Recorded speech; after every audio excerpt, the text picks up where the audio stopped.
Hello, everybody. I'm Rikki Smith. Welcome to Faith on Friday Presents.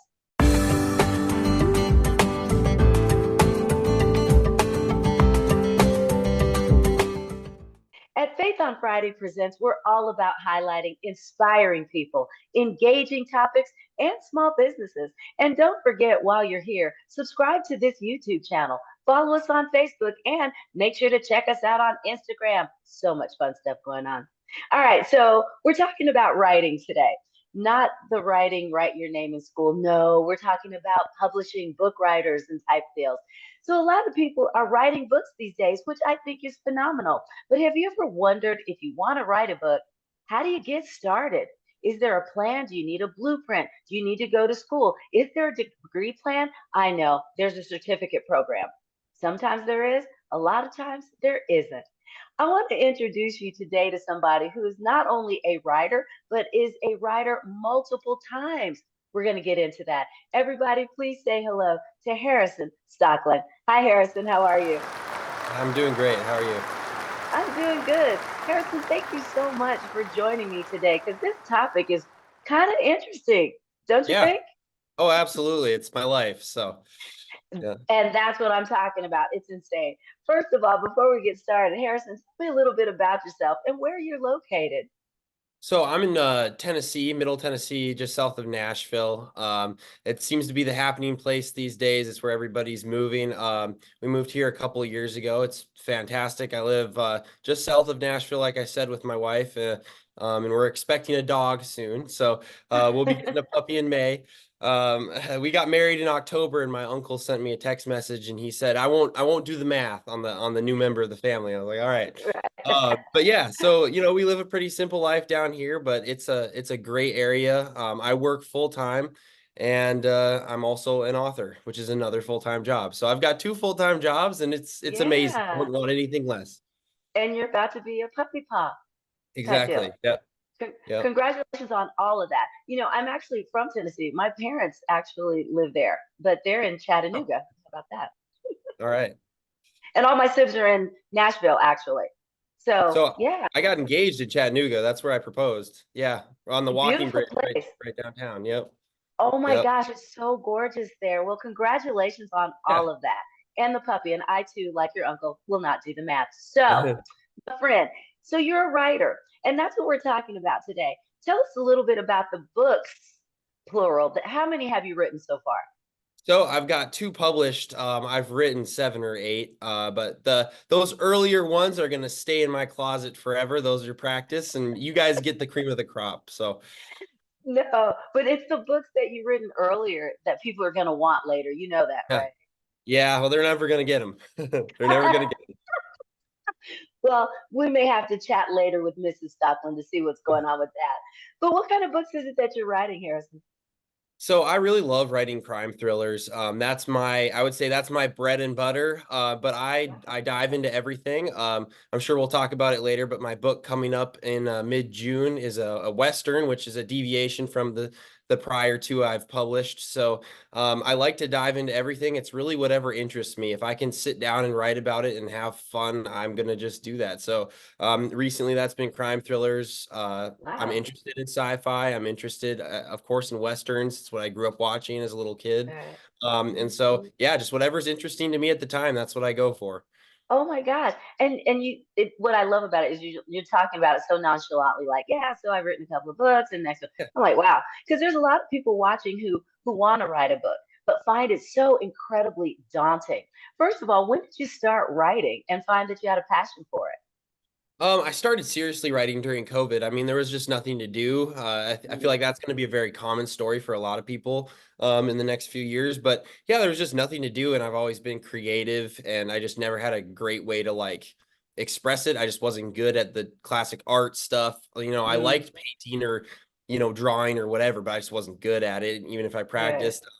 And then I was bored during COVID. I had a laptop, and I was like, hey, let's write a story. And I love movies, so I'm one of the Hmm. rare authors you'll meet that will admit to you that I like movies more than I like books. Now, I love reading a great book. It's one of my Hmm. favorite things, but movies are just my favorite. So, I Yeah. wrote my first book like it was a movie, and It was 135,000 words, so very, Oh very long. gosh. Um, and it was terrible. It was awful.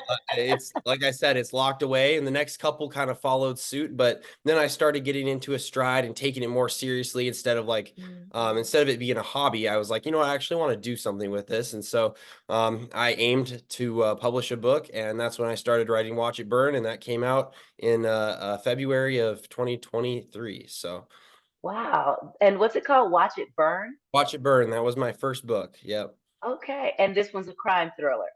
Yeah, so Watch It Burn is about a Italian crime family in the 1980s who trafficked cocaine through Florida and southern Italy. So it's a Wow. pretty interesting take on that genre. It's not what you may expect. It sort of turns from that classic War of the Families crime novel into a Mhm. whodunit because there's a subverter inside the organization. So it's There yeah, always is.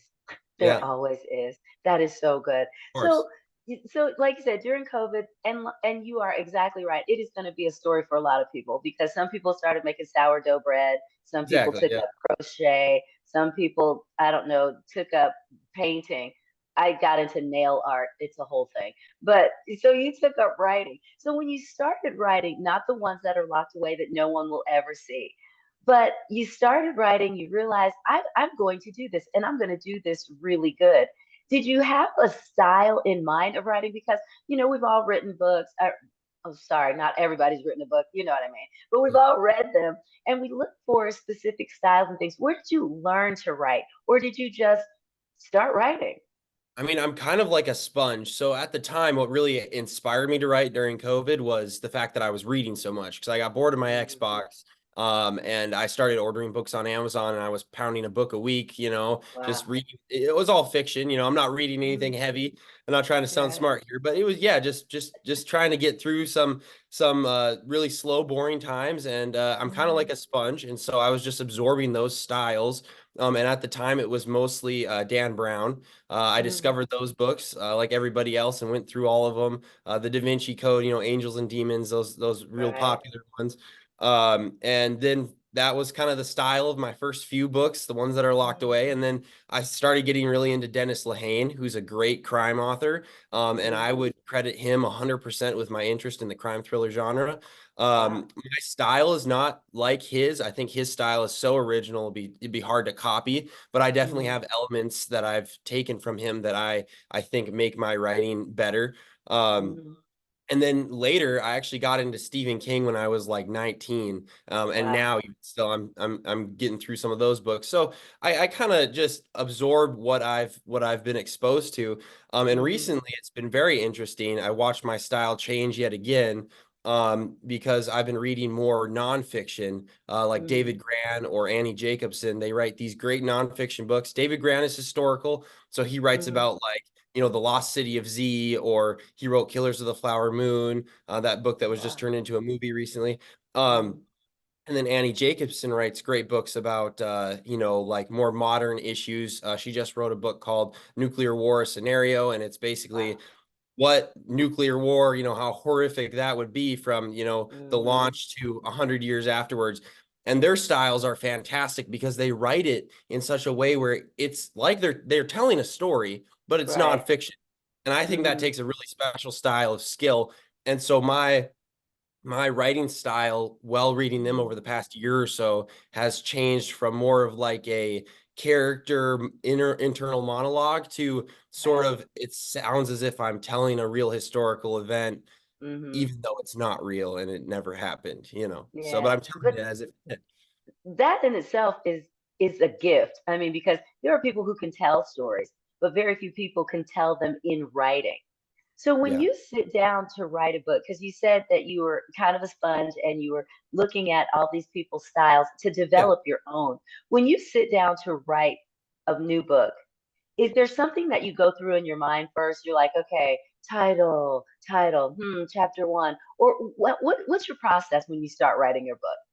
So, generally, by the time I get around to writing a specific story, I've already laid it all out in my head. It's like probably about 90% complete.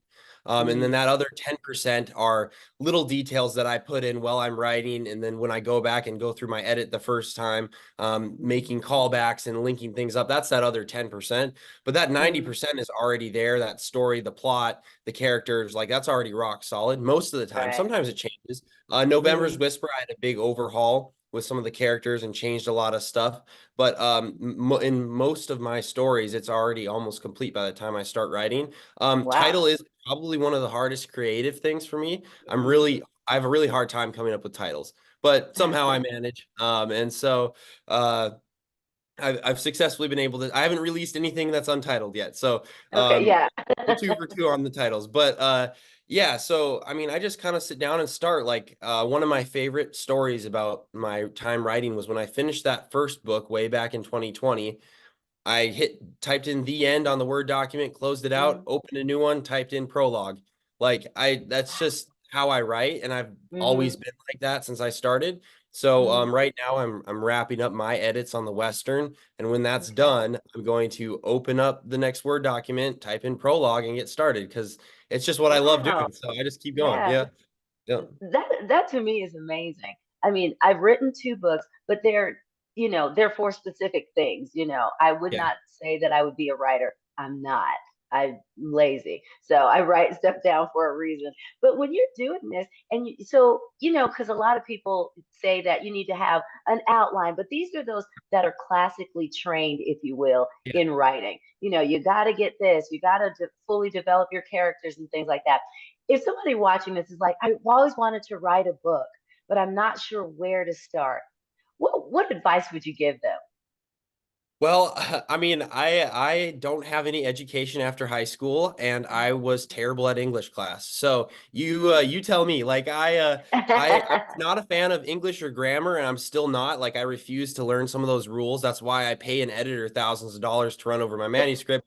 Like Yeah, I have a style, and then he just makes sure that nobody reads that and turns their nose up at the commas, you know. right. And so yeah, I mean, my advice would be just to get started. I mean, like that's really I think what holds a lot of people back is they sit and Yeah. stare at an empty Word document and it's so daunting. I'm like, just write the prologue or write chapter one or whatever. Hmm. Like it's if you're writing a business financials book or if you're writing Hmm. a crime thriller, like you just got to get started, I think. And once you're started, you'll catch a roll and you'll know once you get that good feeling where you Hmm. wrote for like 4 or 5 hours and you're 12 pages deep and 13 pages deep and the sun's going down and you realize you've been up in your office for that long and it didn't feel like 5 hours. Hmm. You'll get that feeling and you won't want to lose Yeah, that feeling. So I you'll bet. just yeah. Because you said you have a full-time job as well, and you're a Yeah. full-time writer. Yeah. When do you write? When do you find your creative juice going on? I mean, my day, I like working early, and thankfully, my job is very flexible. I can, basically plan my own schedule. So I work Mm, Tuesdays through Saturdays, and then I get up at around 4:30 in the morning. I get to work around 5:15. Usually work until 2 or 3, and then I'll work out until 4. And then I get home around 4:30 or 5, eat, shower, all that. By 6 o'clock, I'm upstairs in my office, and I'm usually writing until 8:30. So wow. then you got an hour or so with the wife, and then it's time for bed, and we start all over again the You next day. start all So over the day. yeah, How important is it to write often? Because it sounds like you literally write almost every day. Is I the try to. Yeah. consistency in the doing it, does that help as well? I mean, I think so. I don't really know any other way, so I couldn't tell Mhm. you. I do know that when I fall off of consistency, when I'll have those times where it's like a week or, 4 days, 5 days. Like I was sick Right. last week and like Mhm. big fever and all that. I was really groggy. Not a good time to write. Like you got to know Sure. that too. Because Mhm. all that I would put down on paper would be garbage anyways. And so it's just a waste of time. But like there's times like that where I miss a few days and you kind of lose the connection you have with the story. It's probably Yeah. different if you're writing about like tax financials or whatever, but Mm. you lose the connection you have with the story, the momentum, the characters, the emotions. I noticed that's huge too. Like Mm. if I'm going through 3 really heavy emotional chapters, I'm Mm. probably just gonna write all 3 of them at the same time. I'm not gonna Really? parse them out. yeah, like I'll Mhm. plan for that. We're like, oh, Sunday I'm gonna have 4 or 5 hours to do this. Like that's when I'm gonna write these 3 chapters. I'll push it off because you want to bunch them together so they have the same mood, Oh, because that's your good. personal mood does affect your writing as well. And so, if I'm Okay. having a great day today and I'm just like, yeah, let's truck, and I get through some writing, and then the next day I come back and I'm in a bad mood and I write like 2 paragraphs and then I add on to that. It feels really disconnected. And Wow. so I've started doing that more often. But yeah, consistency I think is huge. I mean, Hmm. my goal is to release 2 books a year indefinitely. So that takes a That's certain amount of huge. consistency. It So does. That is yeah, so huge. My gosh, 2 books a year. I, so many yeah, questions about that. But here's my thing. So, with what you're writing right now, yep, what sort of research do you do for your writing? Because I, I've met your mom. yeah, I'm pretty sure you didn't grow up in an Italian drug crime yeah. family and Absolutely not. running No. drugs between here and there. And the whole gangster lifestyle doesn't really Yeah. seem to be the vibe No. I'm getting from you. Where do you get this creativity from? And what Yeah. sort of research do you do? Well, you're right. I'm 100% German and I grew up in North Dakota, so there's not a lot of drug running Italian crime families up there. But so that a lot of that from Watch It Burn, that inspiration and that interest came from old gangster movies from the Mm, 60s all the way and through the 90s, really, in the early 2000s. Martin Scorsese's huge. He's awesome. sure. And so, yeah, I mean, that's where a lot of the inspiration came from. And the research came from like just looking at historic ways things were done historically. Like the Italian crime families in Italy function way differently than the Italian crime families in New Jersey. Like it's just a whole different world. And so, being careful to make sure you get some of those details right. Um, Mm, getting the relationships between the Italians and the Colombians correct, getting the relationships between, Southern Italy and Florida correct is important. But then at the same time, you got to realize like, okay, this is fiction and I'm going to do some mhm, crazy wild stuff that would never happen in real life. But you want sure. it, you want that surrounding environment to be believable so that your wild stuff feels more impactful, if that Right. makes sense. Yeah, it Um, does. But that's so interesting because you hear people say, I research my thing depending on what you're writing. If you're yeah, writing fiction versus nonfiction, your research is, I'm sure, a little different. But I like yeah, what you said, being able to make it at least congruent enough that the yeah. wild stuff would make sense. I mean, it pops that way. Otherwise, if the Yeah. whole story seems like outlandish and crazy, if it's Hmm. set in a wild world that's not really realistic, it's less exciting. Like it's more exciting to have a shootout in a McDonald's than it is Hmm. to have a shootout in like a war zone, right? Like it's more Yeah. exciting to have characters engaged in those kind of interactions outside Right. of what we would consider normal. So. Oh Yeah. my gosh. So, Harrison, if somebody said, why would I pick up your book? Who is your book for? Is it for the crime enthusiast? Is it for, is it Yeah. teens, young adults? Who's your book for? Well, I would say definitely not for kids. That's what I start with who it's not for. Okay. It's there's lots of violence and strong language and harsh context in my books, but Hmm. I think if you're anywhere from 16, 17, onwards, they're interesting and I think you'll Yeah. enjoy them. I think you've got to have an appetite for the crime thriller if you like adventure and you like sturdy plot and good characters. I think it's for you. These aren't, like if you're a big romance novel enthusiast, there's not a lot of love and love interest in my books. There's a little here and there. You got to keep it real, Yeah. but for the most part, it's just brass tacks, and I really enjoy like with November's Whisper, the most recent one. I put a ton of effort into that. Like we were just talking about research. I Right. interviewed a ton of law enforcement personnel, former heads of state police organizations, Right. former assistant district attorneys, detectives, current, retired. I spent a lot of time reading and researching, hundreds of hours, put that into Wow. November's Whisper, and we got a really good product. So if you like a thorough novel, Well, I think one of my favorite reviews I've ever gotten said the something something and the research shines through, and I really love that. So 'cause I agree. I mean, of course I would agree, Of course you would. but yeah, I'm glad that other people see that as well. That, I spent time Yeah. like reading police procedure manuals, trying Wow. to get certain situations correct in these books. And then again, there's crazy stuff that would never actually happen, but it makes it pop, and it's what makes the Sure. book interesting. So Wow, yeah. that is so neat. Harrison, if somebody wanted to find you, finish this conversation, or find your books, where's the best place for them to find you? I mean, I'm on Amazon.com. I think everybody has an Amazon account. So if you want to go to Amazon.com, if you search my name, Harrison Stockland, it should pop up. I have an author profile on there.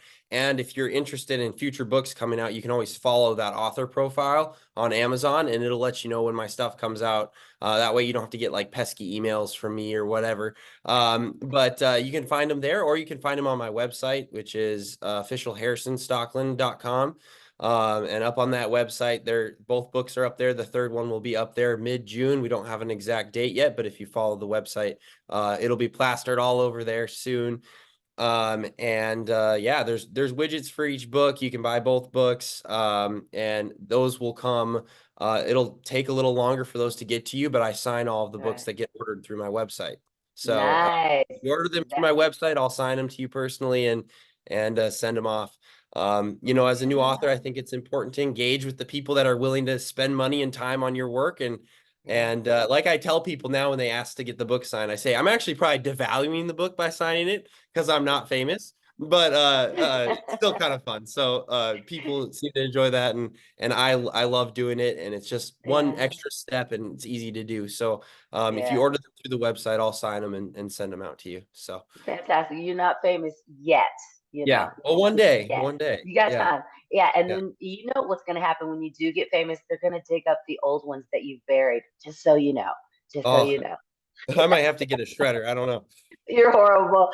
Hey, everybody, don't worry. If you did not get all of Harrison's contact information, everything will be in the description below. And don't forget to subscribe to this YouTube channel, like our Facebook page, and follow us on Instagram. Harrison, sir, before I let you go, we got to play a game. All right, let's do it. All right, so this game is called This or That. It's pretty simple. I'm going to give you the choice of a couple of things, and you just tell me which one you like the best. Are you ready to play, sir? I'm ready. Let's do this.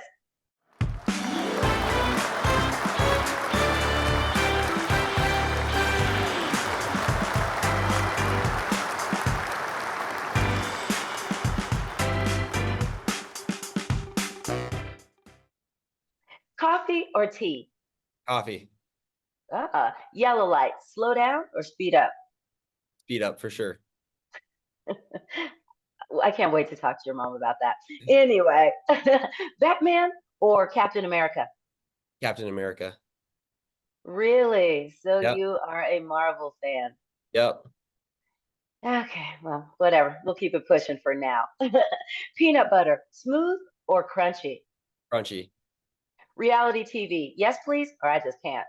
No thanks. Yeah, I know, right? I don't know what it is. That's No. the thing. It's, it's too embarrassing for me to watch. I can't handle it. Okay. Dressing up or dressing down? Dressing up. Really? I'm Yeah, surprised somehow. it's fun.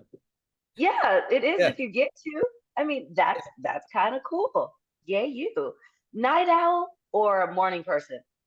Night owl. Shake that thing or slow dance? Shake that thing.